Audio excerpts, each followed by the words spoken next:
मेरे ससुर जी गांव के बहुत मशहूर पहलवान और जमींदार हैं। मेरे पति शहर में सरकारी नौकरी करते हैं। जब मेरी शादी हुई तो मेरे पति ने 1 महीने की छुट्टी ली थी और जब तक वो यहाँ मेरे पास गांव में रहते थे तब मेरी रोज लेते थे।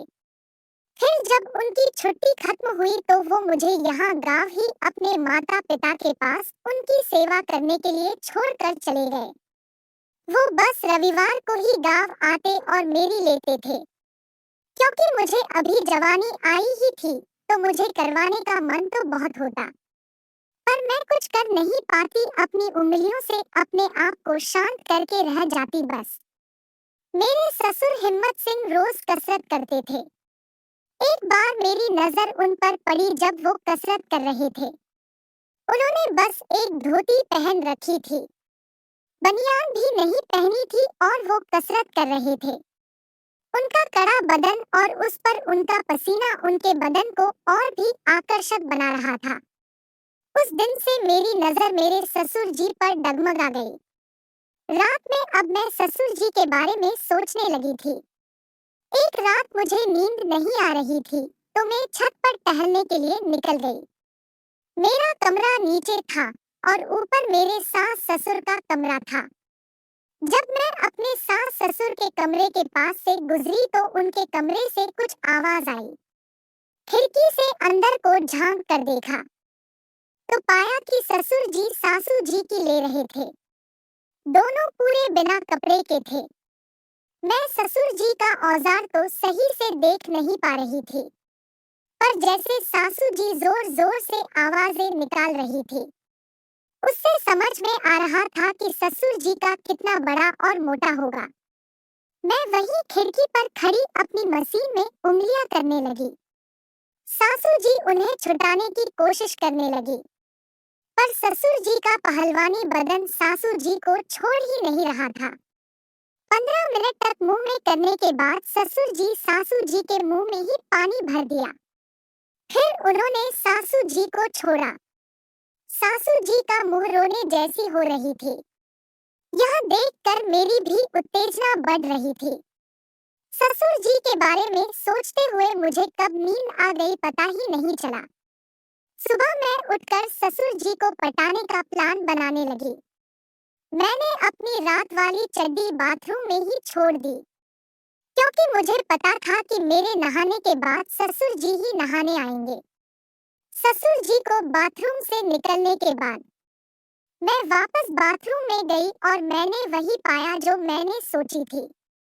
मेरी ससुर जी रोज शाम को हमारे नौकर से अपने बदन की मालिश करवाते थे, पर मैंने आज नौकर को किसी काम से बाहर भेज दिया था।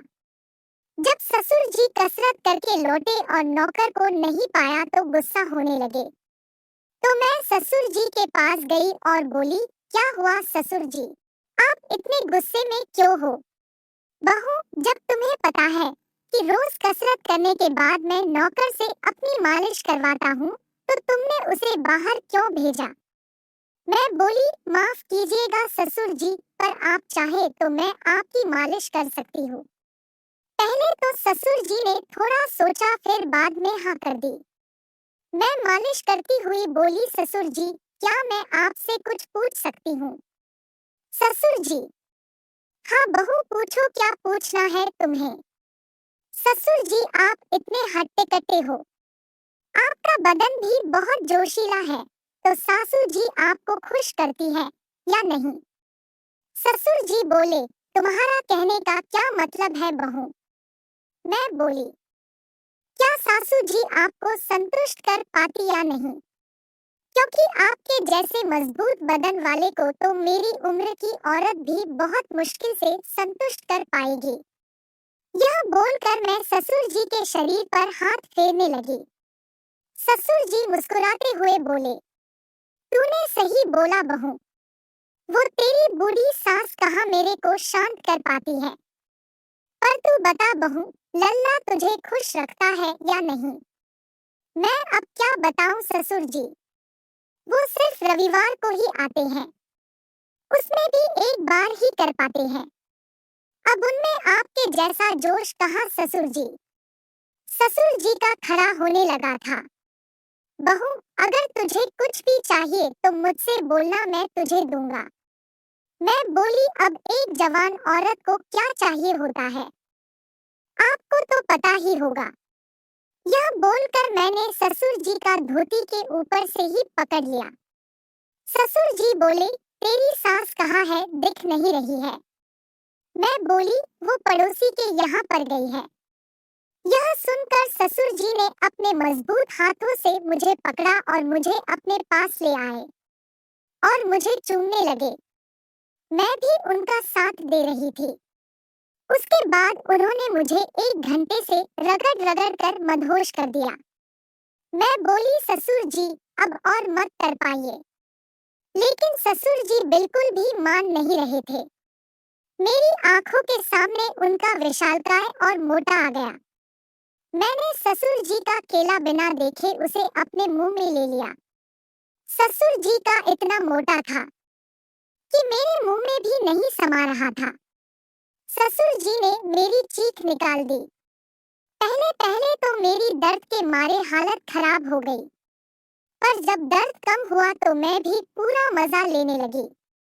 ससुर जी और मेरी काम 25 मिनट तक चली। हम दोनों का बदन पसीने में भीग चुका था। इतने में सासू जी पड़ोसी के यहाँ से आ गई, पर मैंने घर का दरवाजा पहले ही बंद कर रखा था, तो वो अंदर नहीं आ पाई और बाहर से ही आवाज देने लगी। पर हम दोनों करने में इतने मगन थे कि उनकी आवाज हमें सुनाई ही नहीं दी। जब हम शांत हुए तब मुझे सासू जी की आवाज सुनाई दी और मैंने जल्दी से अपने कपड़े पहने और दरवाजा खोलने भागी।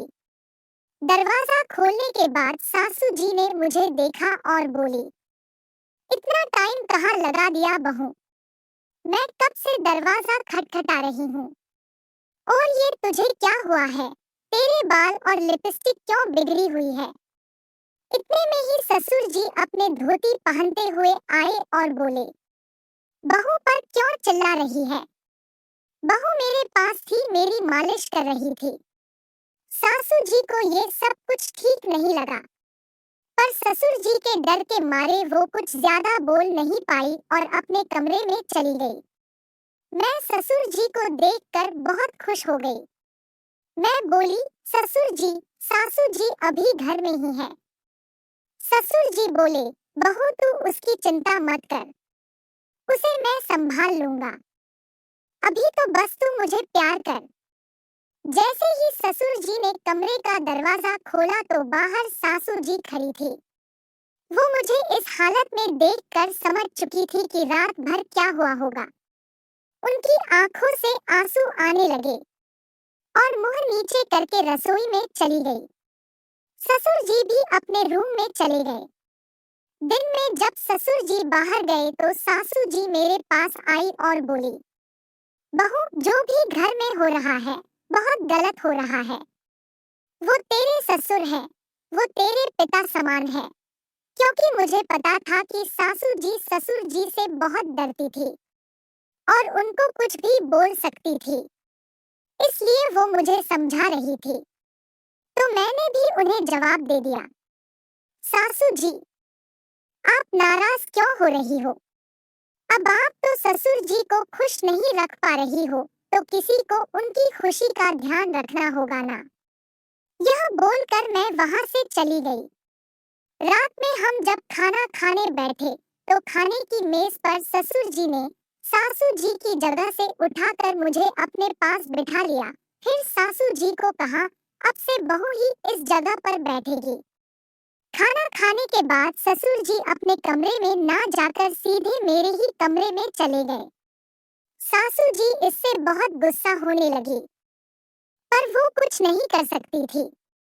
मैं भी ससुर जी के पास चली गई, पर मैंने रूम का दरवाजा नहीं लगाया और उसे खुला ही छोड़ दिया। ससुर जी और मेरी करने की आवाज बाहर तक आ रही थी और सासू जी उसे सुनकर तड़पने लग गई थी। वो मेरे रूम के पास आई और रूम का दरवाजा बंद करने लगी। सासू जी ने हमें वो सब करते हुए देख लिया, पर कुछ बोल नहीं पाई। उसके बाद तो रोज ही ऐसा होने लगा था। मुझे जो सुख पति नहीं दे पा रहा था, वो मुझे मेरे ससुर जी ने दे दिया था। दोस्तों, आपको यह कहानी कैसी लगी कमेंट सेक्शन में लिखकर जरूर बताएं और ऐसे ही कहानी सुनने के लिए चैनल को सब्सक्राइब जरूर करें।